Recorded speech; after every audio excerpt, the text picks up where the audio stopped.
You ask Tiger to solve. This deals with linear equations with one unknown.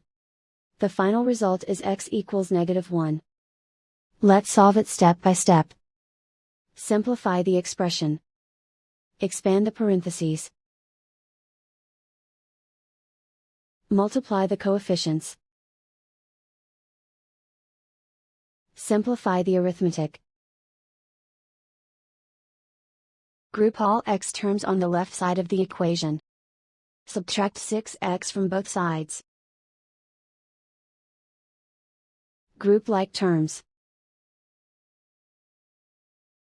Simplify the arithmetic. Group like terms.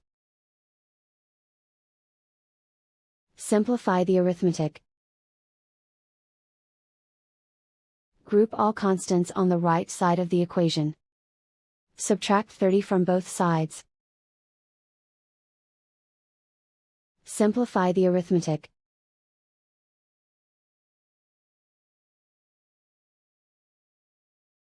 Isolate the x.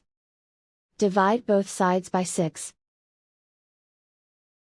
Simplify the fraction.